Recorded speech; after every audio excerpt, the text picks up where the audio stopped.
Esselamu Aleyküm ve Rahmetullah.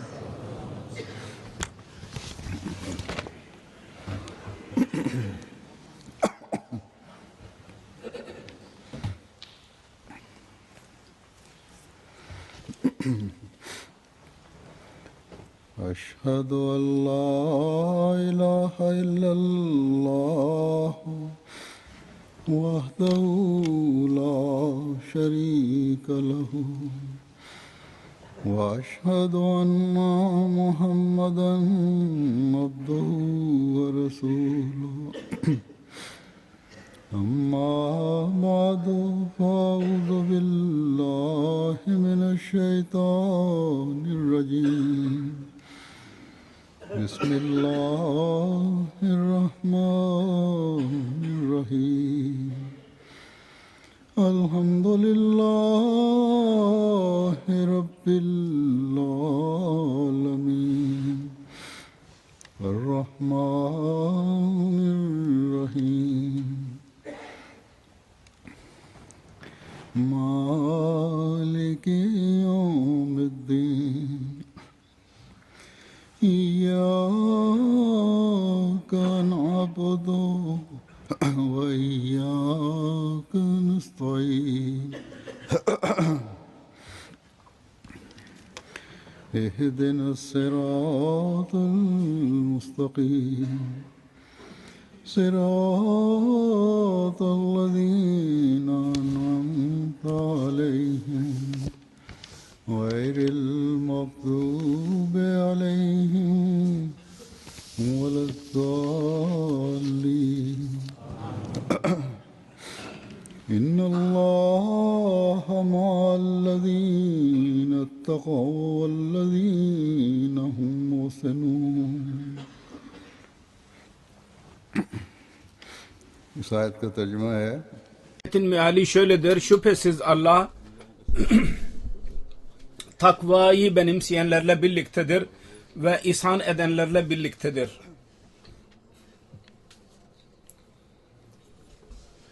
Hz. Mesih Mevud Aleyhisselam buyuruyor ki Kur'an-ı Kerim'de bütün buyruklar hakkında takva ve Allah korkusu hakkında Allah-u Teala çok tavsiyelerde bulunmuştur. Takva temel bir unsurdur.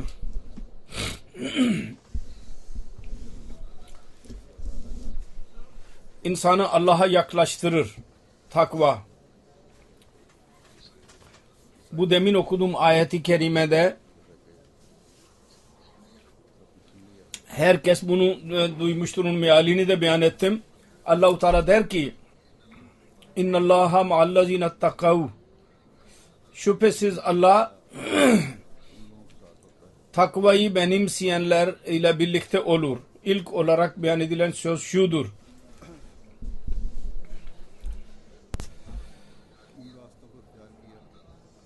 Allah-u Teala öyle insanla birliktedir ki onlar takvaya götüren yolları benimsiyorlar. Onun için bu sözden başka bir şey de ispat edilmiş oldu. Dünyada iki çeşit insan vardır. Birisi takvadan yana olanlar, Allah-u Teala'nın rızası uğruna ameli salih işleyenler ve her hayırlı ameli yapmaya çalışanlar.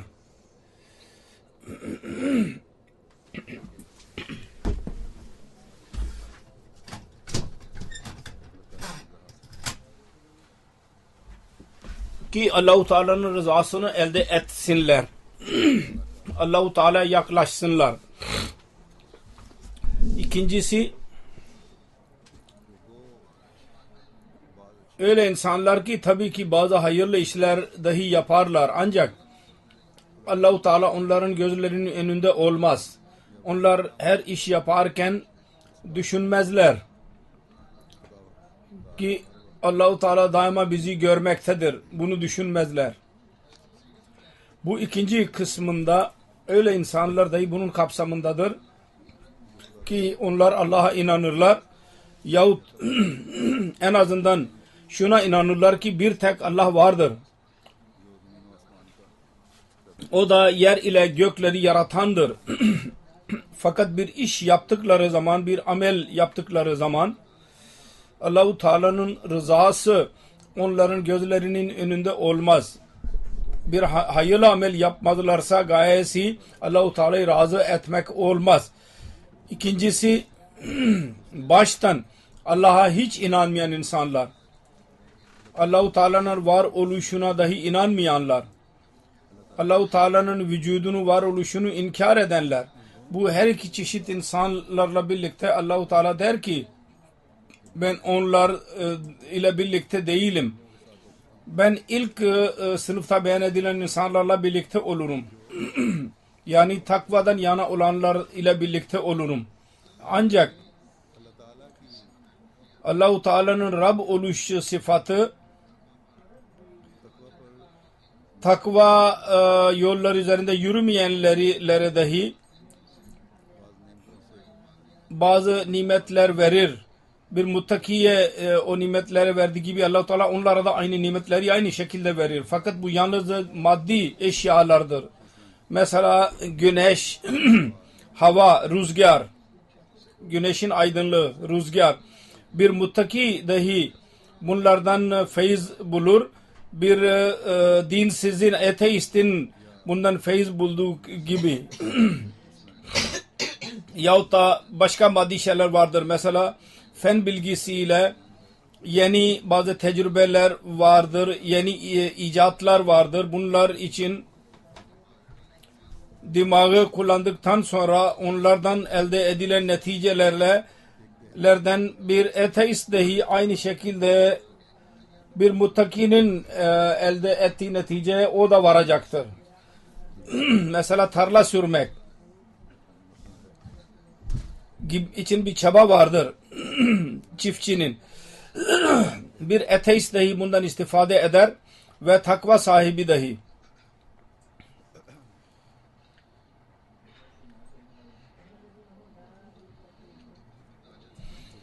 Takvadan yana olmayanlar, ateistler, Allah-u Teala'yı kabul etmeyenler üzerinde dahi eğer Allah-u Teala'nın Rab oluş sıfatı ve Rahman oluş sıfatı eğer iş yapmıyorsa onlar üzerinde bir saniye için dahi onların hayatlarını geçirebilmeleri mümkün değil.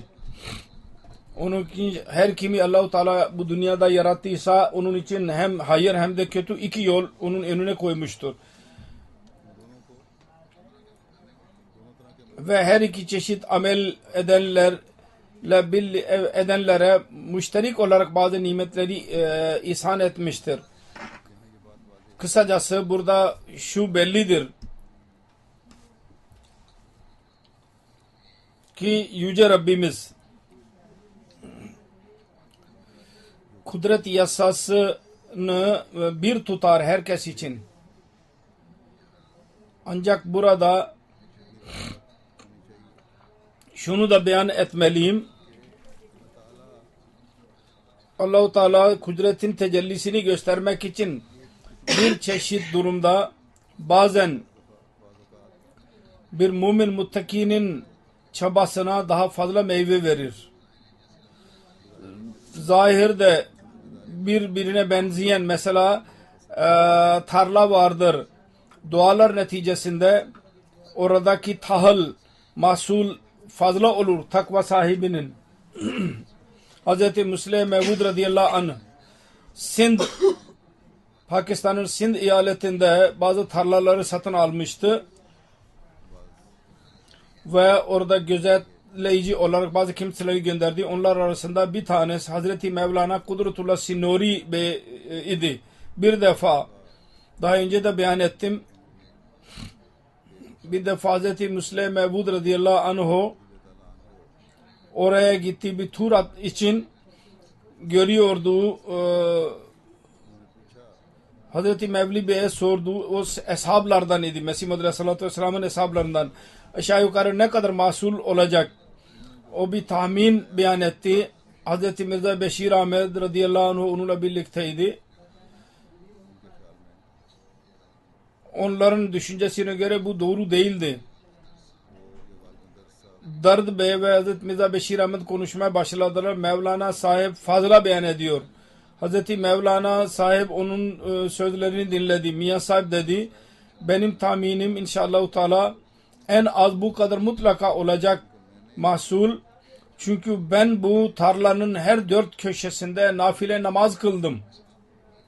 Ve ben kesin inanıyorum ki benim nafile namazım bunun mahsulunu çoğaltacaktır. Tahılını. Ve neticede o kadar mahsulat elde edildi. Demek ki Allah-u Teala bir çeşit mevsimde, bir çeşit birbirine benzeyen durumda ve tohum ve gübre falan hepsi eğer bir olursa, buna rağmen dua neticesinde kendi varoluşunu ispat eder ve tahılı çoğaltır. Dünya işlerinde de Allah-u Teala'nın var oluşunun bir ispatı bir muttakinin eline geçer. Ancak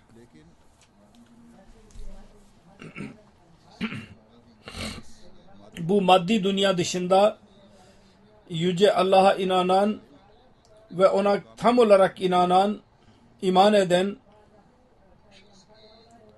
bir kimsenin manevi bir dünyası vardır. Onun faydalarını, onun lezzetlerini dünya insanları göremez. Ve zaten göremezler. Görmezler ve göremezler.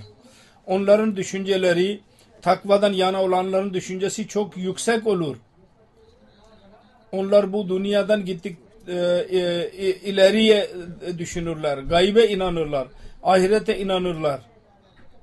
Yüce Allah'ın verdiği sözlere tam olarak iman ederler. Ve kesin bilirler. Dua için ellerini kaldırdıkları zaman kabul oluşunun alametlerini görürler. Bu zamanda Yüce Allah ile bu doğru alaka kurmanın yolunu ve üslubunu bize Mesih Maud Aleyhisselatü Vesselam öğretmiştir. Birçok Ahmedi vardır. Yüce Allah ile kendi alakalarının tecrübesine sahiptirler. Allah-u Teala ile olan doğru alaka neticesinde rüya, keşif ve diğer yollarla Allah-u Teala onlara şöyle olacak diye haber verir ve aynısı gerçekleşir daha sonra.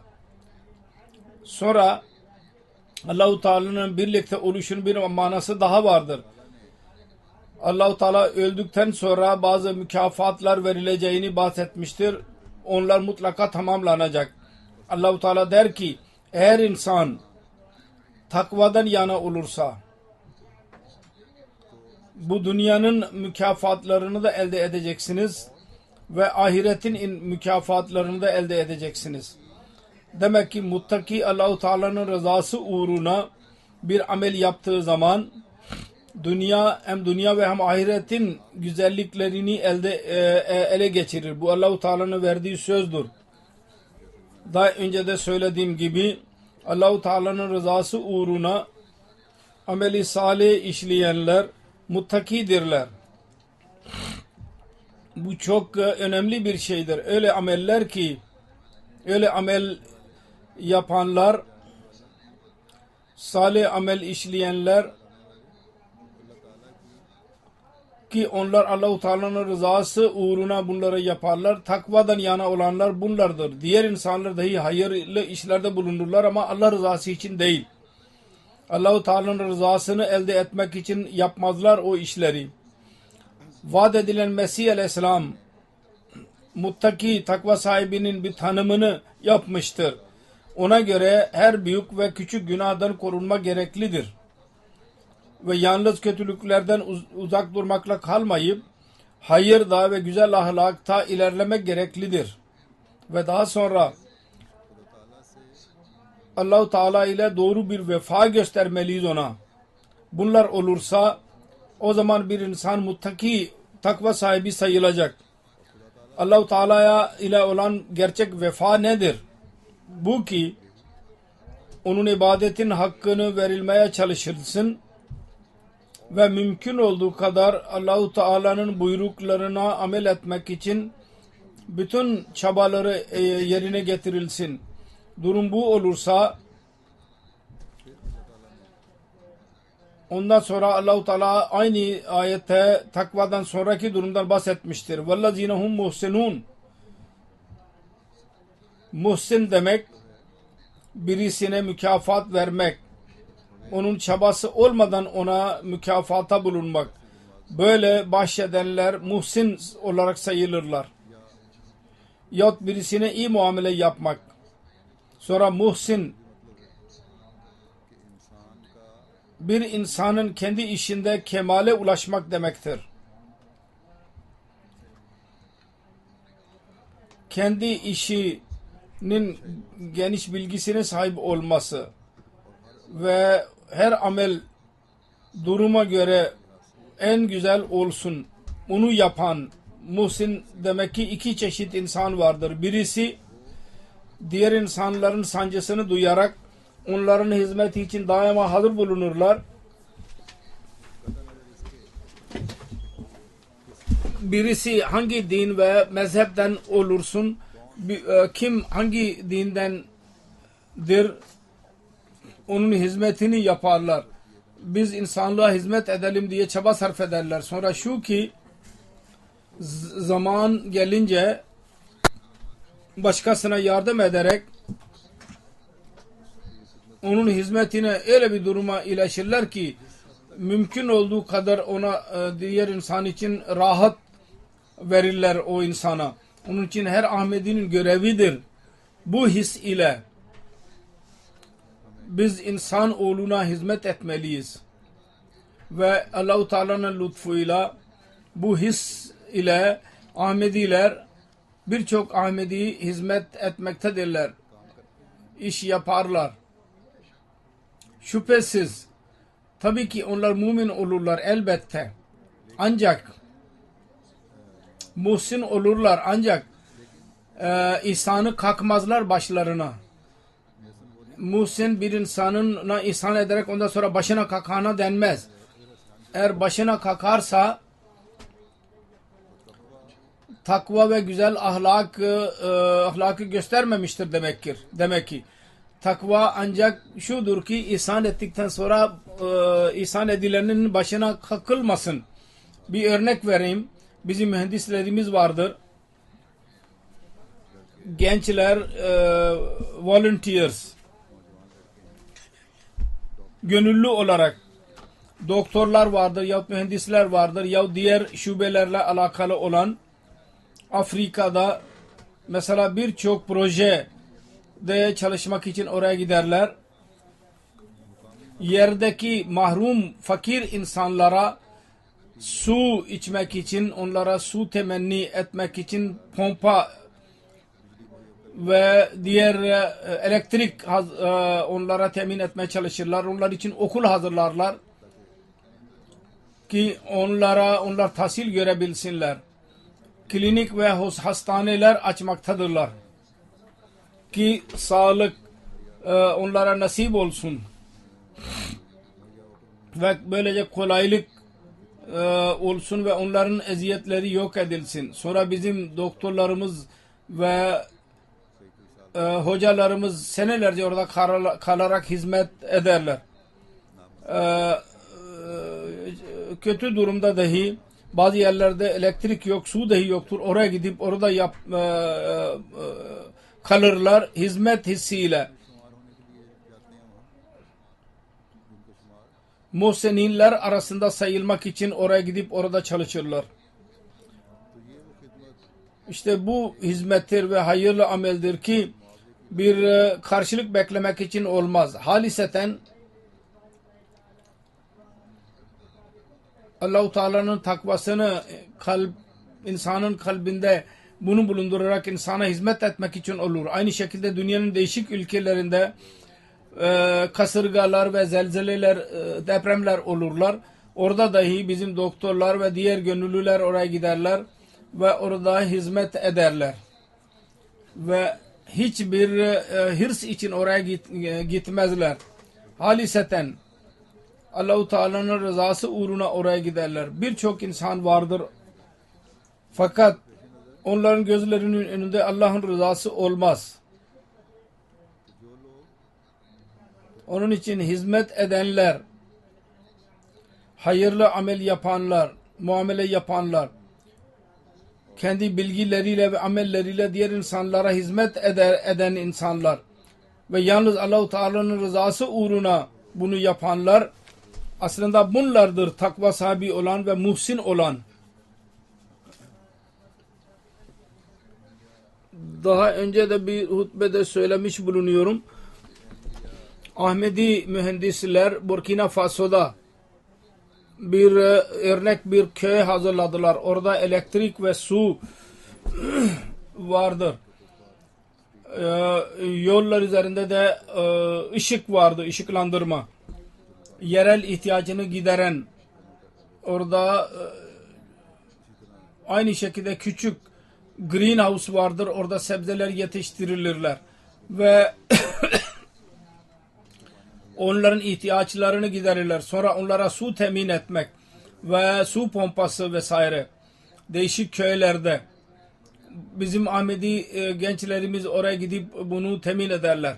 Bunlar iş yaparken iş tamamlandıktan sonra oranın yerel insanların sevinci görülmeye değer olur. Bunlar resim getirirler. İnsan o zaman zanneder ki biz küçük zannediyorduk ama onların gözünde bunun ne kadar önemi var, ne kadar büyük iştir bu. Nasıl onların gözlerinin önünden okunuyor sevinç. 5 kilometreden 8-10 çocuk senelik bir çocuk 10 kilometreden su getiren çocuk için eğer evinde su bulunursa ne kadar sevinç vericidir bu. Şimdi biz bu işleri bir karşılık beklemek için yapmayız. Ve onların başına da kalkmayız. Bizim gençlerimiz ve mühendislerimiz iş yaptıktan sonra geri geldikleri zaman Allah'a şükür ederler. Ve bana da teşekkür ederler. Siz bize fırsat verdiniz derler. Ve söz verirler ki inşallah yine gideceğiz gelecek sene. Bu sene 5 örnek köye hazırlanıyor değişik ülkelerde inşallah. Bazı ülkelerin yan kuruluşları mesela Amerika, İngiltere vesaire Ansarullah masraflarını tamamlayacaklarını söz verdiler. Aynı şekilde Humanity First biraz payı almıştır. Almanya'ya da söylediydim ben. Bu hizmet hissi bu iş yapanları muhsinler arasına katar bunları. Ve aynı şekilde bunlar hangi hizmet için fon bunlara temin ediliyorsa onlar fon verenler dahi muhsinler arasındadırlar. Bir Ahmedi zamanın imamını kabul etmiş olan takvadan yolu üzerinde yürümeyi söz veren mümkün olduğu kadar o takva yolu üzerinde yürümeye çalışır dahi ve muhsinler arasına girmeye çalışır. Allah-u Teala der ki ben böyle insanlarla birlikteyim. Böyle insanlarla birlikte olurum daima.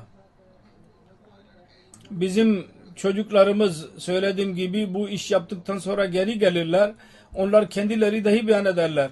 Bizim işlerimizde nasıl zorluklar araya girdi bazen ve nasıl Yüce Rabbimiz kendi kudretinin tecellisini gösterdi.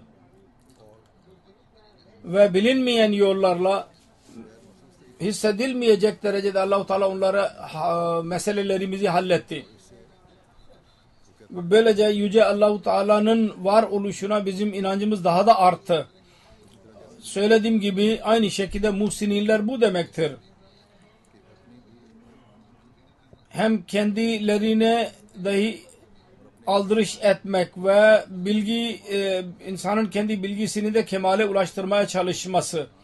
Bu bir insanın kendi üzerinde ettiği ihsandır. Salih ameli kendi hayatının parçası haline getirmek. Bunun bir anlamı budur ve bunda ileri adım atmak. Sonra şu ki ilim ve bilgiyle kendisinin de istifade etmesi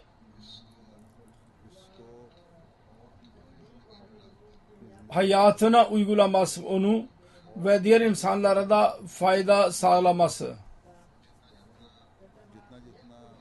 ne derece bilgi ve marifet çok olursa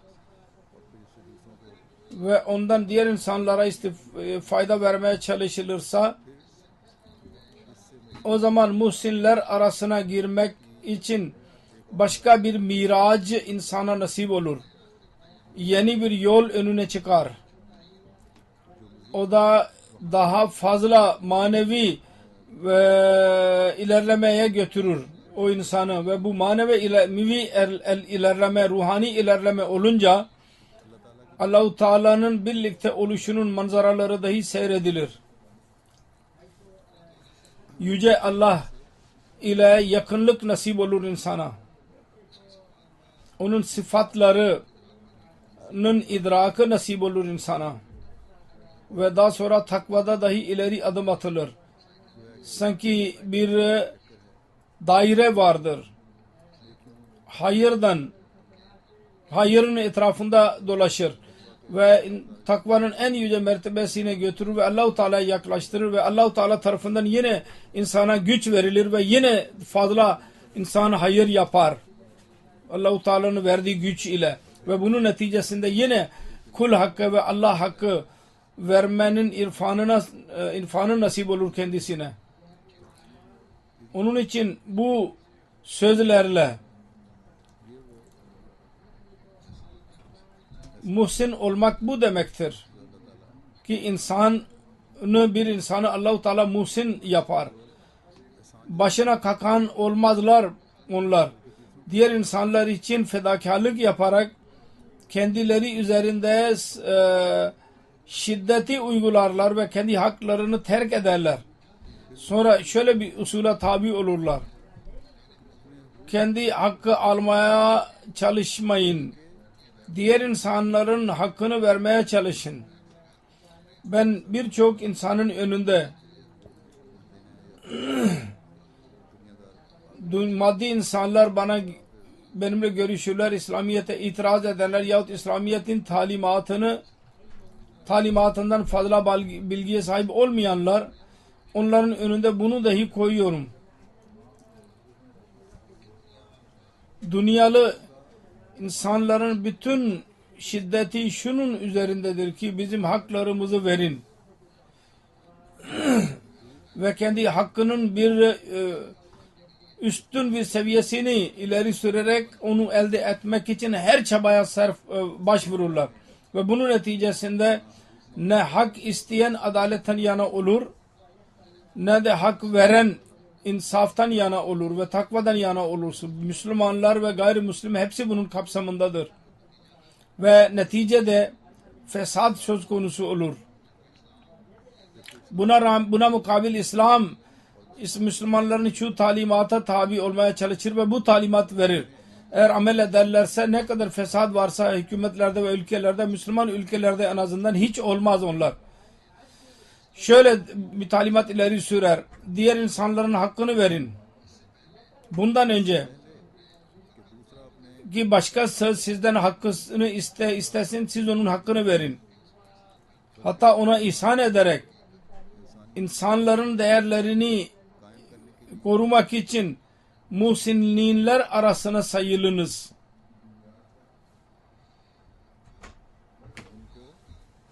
Onların ihtiyaçlarından bilginiz olsun. Hadiste vardır. Mesela hizmetçiler hakkında, hizmetçi her kim kendisi ne giyiyorsa aynı elbise hizmetçisine de giydirsin. Kendisi ne yiyorsa ona da aynısını yedirsin.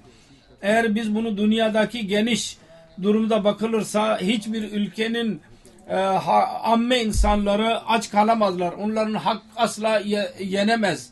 Ve aç kalmayacaklar. Afrika'nın ülkelerinin resimleri televizyonda gösterilir. Küçük çocuk fakirlik içindedirler.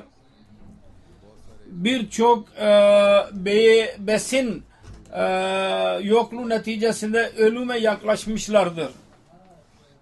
Anneler açtırlar. Küçük çocuklara süt veremezler. Onun için eğer kaynakları etmeyi düşüneceklerine hakkı vermeye çalışsak, muhsinin olarak diğer insanların yetenekleri çoğaltılırsa, biz kendimiz fakirlere ayağa kalmalarına yardım edilirse, bu dünyadaki bu meseleler kendiliğinden yok olur. Eğer Müslüman hükümetler dahi buna aldırış ederlerse ve liderler kendi banka hesaplarını çoğaltacağına insanların haklarını korurlarsa ve muhsinin olmaya çalışırlarsa, takvadan yana olurlarsa, hiçbir zaman bu güzel talimattan sonra bizim İslam ülkelerinde asla rahatsız ve fakir ve iflas ve bu durum olamaz. Ancak maalesef en fazla Müslüman ülkelerde bu durum vardır ve yabancılar dahi bundan istifade ederler.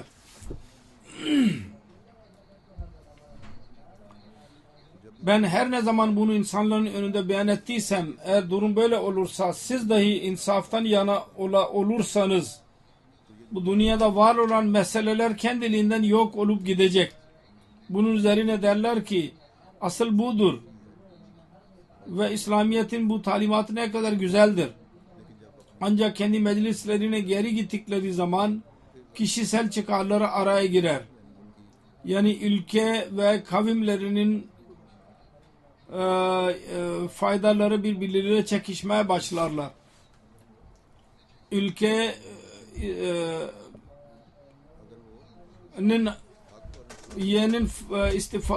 faydaları olmalı ama diğer insanın hakkını yiyerek değil.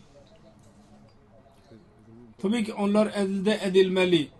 Fakat insan önce kendisine yardım eder. Aynı şekilde ülkelerin görevidir. Kendilerine baksınlar iyice. Fakat diğer insanların malını ele geçirmek için kendi ülke çıkarlarını ileri sürmek ve araya sokmak bu yanlıştır. Diğer insanların çıkarlarına zarar vererek kendi hakkını sözde o hakkı elde etme çalışmak yanlıştır. Bütün bunlar bencillik gösteren şeylerdir. Öyle şeylerdir ki yalnız fesadı çoğaltırlar. Kısacası her Ahmedi'nin görevidir ki takvadan yana olarak ve muhsininler arasında sayılarak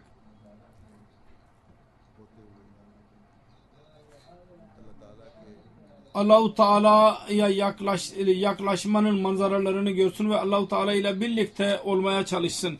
Bir tek bu yolla biz kendimizi ıslah edenler oluruz ve toplumu da kendi küçük dairemizde fesaddan koruyabiliriz. Çaba sarf etmeliyiz ki sıbgat Allah, yani Allah-u Teala'nın rengine ile renklenerek onun sıfatlarına sahip olarak kendi yeteneklerimize göre onları benimsemeye çalışalım. Kul hakkının vermek için vermeye dikkat edelim. Vermeye hazır olalım. O zaman bu dünyanın nimetleri bizim hizmetçilerimiz olur. Bizim hayatımızda bu maddi eşyaların kıymeti ikinci plana düşer. Sonra yine aynı şey. Takvada ileri adım atılacak. Haliseten Allah-u Teala'nın rızası uğruna insan bunu yapmakta olur. Hangi yönden bakılırsa bakılsın bizim düşüncelerimiz Allah-u Teala'nın rızası uğruna olmalı. Allah-u Teala bu konuyu ki ihsan edenlere Allah-u Teala nasıl mükafat verir bir yerde Kur'an-ı Kerim böyle beyan etmiştir. Bala men aslama vechehu lillahi ve huve muhsinun felahu ecruhu inda rabbihi ve la havfun aleyhim ve la hum yahzanun. İyi biliniz ki bu doğrudur.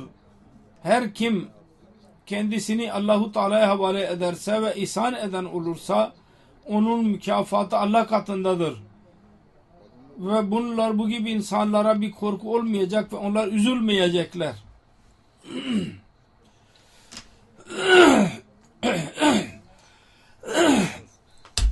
Allah-u Teala der ki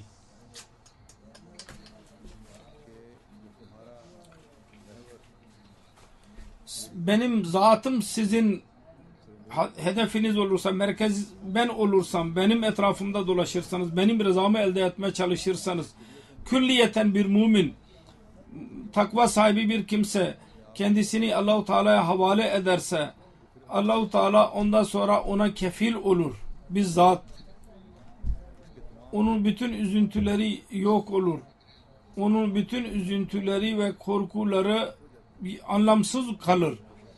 Her kim her şey Allah-u Teala'ya havale ederek onun önünde halis olarak eğilen olursa ve muhsin olarak bütün yeteneklerini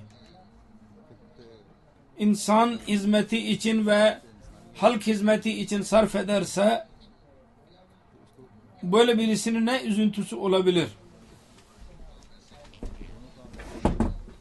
Bu her iki şey öyledir ki kulu Allah-u Teala'nın sevgisini kazandırırlar. Gerçek takvanın tanımıdır bunlar. Hz. Mesih Mevd Aleyhisselam bir yerde der ki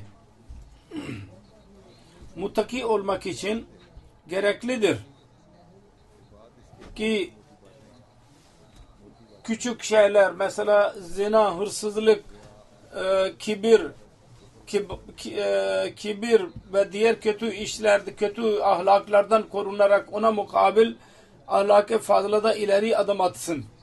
İnsanlara güzel ahlak göstersin. Onların dertlerine ortak olsun. Allah-u Teala ile birlikte gerçek vefa göstersin. Allah-u Teala bu sözlerle insan takva sahibi olur ve bunları toplayan insanlar gerçek muttakidirler. Eğer kişisel olarak bir ahlak olursa ona muttaki denmeyecek.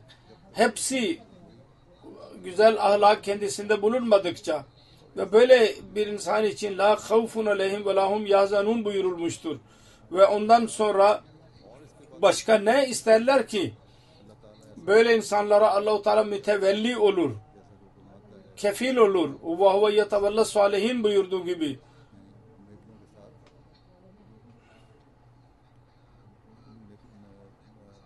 Yani hayırlı insanlarla birlikte olur, onlara kefil olur.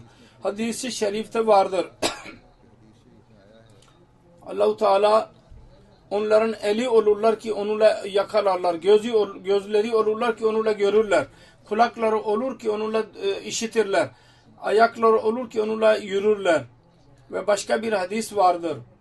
Her kim benim velime düşman olursa ben ona derim ki benim karşı mukabele yapmak için hazır olsun. Bir yerde dedi ki birisi veliye saldırdığı zaman Allah-u Teala ona öyle saldırır ki nasıl birisi bir arslandan çocuğunu ayırmak istediği zaman ona arslan nasıl saldırırsa aynı şekilde Allah-u Teala saldırır velisine düşman olana. Onun için ne şanslıdır kefilleri Allah olanlar. Ve kimin kefili Allah olursa onların bütün üzüntüleri ve korkuları yok olur. Gelecek için hayırlı amel yapmaya dikkatleri çekilir. Geçenlerde eğer kötü amel varsa da Allah-u Teala affeder onları. İnsan mustakbel için korku duyar. Burada mesela birçok azul ilticacılar vardır. Daima düşünürler. Nasıl karar verilecek? Ne duruma düşeceğiz? Bazen ben gördüm bu korkudan dolayı kiloları düşer. Zayıflarlar. Bazen işlerinin kötü gittiğinden dolayı korku duyar. Gelecekte ne olacak? Öğrenciler vardır. İmtihanlarından korkarlar. Kısacası gelecekteki bu durumlar insanı korkuya sokar. Onların neticeleri çıkmadıkça aynı şekilde üzüntü vardır. Geçmiş üzüntünün ne kadar büyük olursa geçmiş üzüntü insan o kadar üzüntülü olur. Bazı maddiyatı insanlar kendi işlerinin zararı neticesinde öyle üzülürler ki tamamen bir hastalık oluşur onlarda. Bazı kimseler deli olurlar. Akli dengelerini kaybederler. Bazı kimseler yatağa düşerler ebediyen yahut ölüp giderler. Dünyadan ayrılırlar. Kısacası takva sahibi bir mümin ve ihsan eden hakkında Allah-u Teala der ki onlar ne bir korkular olacak ne de üzüntüleri. Dindar bir insan ki Allah-u Teala'nın sıfatlarını iyi bilen birisi ve onun göre hayatını geçiren birisi hiçbir zaman dünyanın üzüntülerini ne sahip olmaz. Şüphesiz hayırlı insanların dahi korku durumu ve üzüntü durumu olur onlara da, onlar içinde. Onlar dünyalı üzüntüler değil. Allah-u Teala'nın rızasını elde etmek için üzüntü olur. Allah-u Teala'nın korkudan korkarlar. Mesih Aleyhisselam bir yerde demiştir ki onlar gece gündüz bunu düşünürler ki benim sevgili Rabbim ne zaman benden razı olur. İşte Allah-u Teala'yı razı etmenin korkusu olur bu. Onların dikkati daima teveccüh, zikir ilahi ve dualara verilir. Onların dikkatini bu yöne çeker. Ala be zikrillahi tatmainnul kulubun sesi kendilerine teselli verir. Allah-u Teala'nın zikri onlar için kalp itminanı, kalp tesellisinin sebebi olur. Geçmiş üzüntülerini de giderir ve gelecek korkularını da uzaklaştıracağı konusunda kendilerine teselli verir. Takvadan yana olanların korkuları sevgi korkusu olur. Takvanın anlamı budur ki öyle bir korku yahut öyle bir çaba ki Allah-u Teala'nın rızasını elde etmek için insanı rahatsız etsin. İşte bu rahatsızlık onun kalplerine kuvvet verir.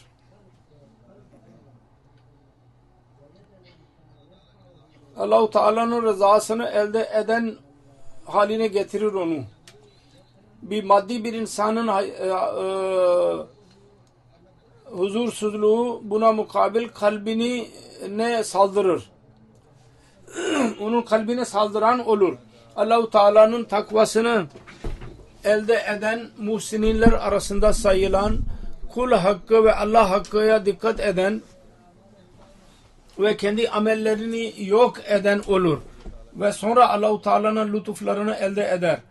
İşte aradaki fark budur. Maddi ve dindar bir insanın korkusu ve üzüntüsü arasında fark budur. Onun için bir Ahmedi kendi durumunda öyle güzel bir değişiklik yaratmalı. O da kendisinin takva yolları üzerinde yürümesini nasip etsin ve muhsinler arasında kendisini saydırsın ki Allah-u Teala bize her zaman Allah-u Teala'nın yakınlığı bize nasip olsun. Ve o da dünya ve ahiret kokularını gidersin bizim kokularımızı. Eğer kokularımız varsa da yalnız Allah-u Teala'nın sevgisini çekmek için olsun. Allah-u Teala'nın lütuflarını, ihsanlarını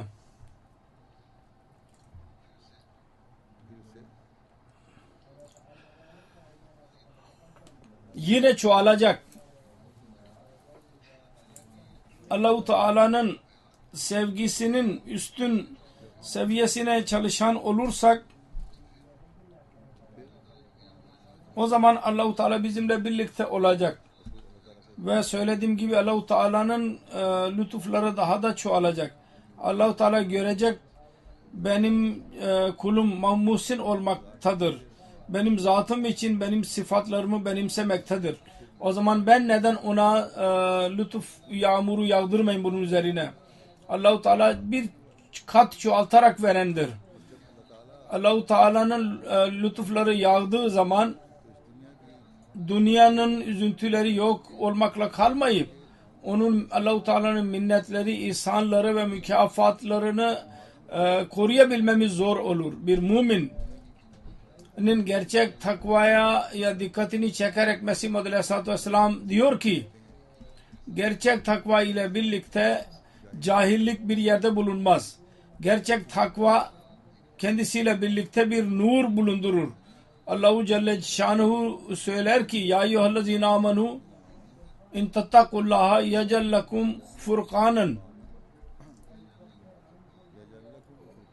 ve yukaffir ankum seyyiatikum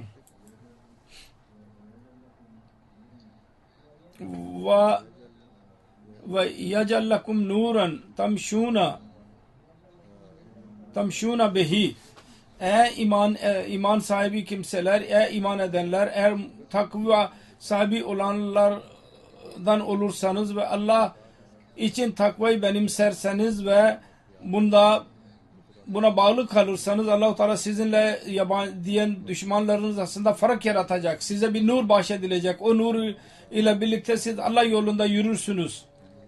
O nur sizin bütün işleriniz ve sözleriniz ve kuvvetleriniz ve hasselerinize girecek. Aklınızda dahi nur bulunacak.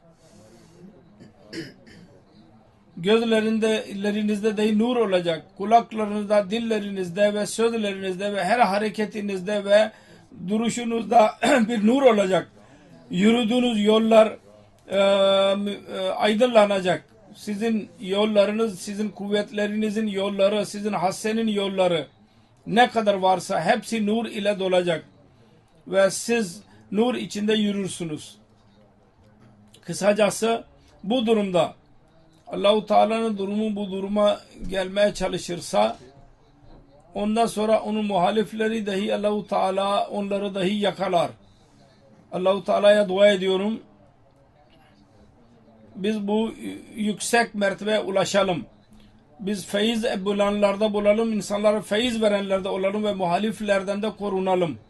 Muhaliflerinin her şerri onların üzerinde dönüşsün. Durum bu olunca biz bir taraftan Allah-u Teala'nın sevgisini cezbedenler oluruz. İnsanlara hizmet etmek için çaba sarf ederiz. İslamiyet'in mesajını insanlara veririz. Aynı yerde inşallah Teala Ahmediye'nin muhaliflerinin cezalandığını da göreceğiz. Allah-u Teala bu dua etmeyi ve bu durumu elde etmeyi bize nasip etsin. Amin. Bugün yine bir cenaze namazı kıldıracağım. Doktor Muhammed Amer dispanser idi. Doktor olarak isimlendiriliyordu.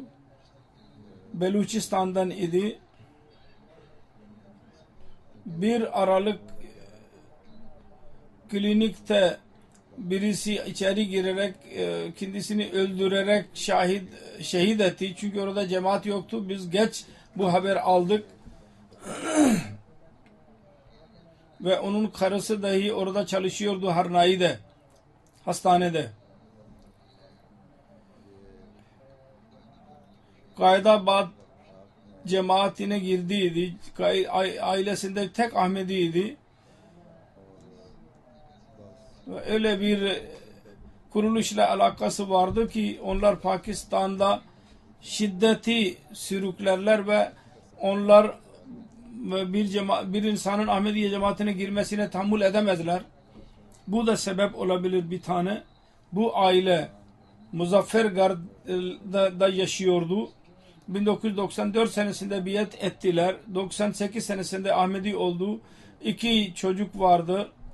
Evlendi ve 2 tane çocuğu var. Hayırlı bir insandı. Allah-u Teala merhumu bağışlasın, derecelerini yüceltsin. Kendi rıza cennetlerini alsın ve onun varislerine sabır versin. Amin.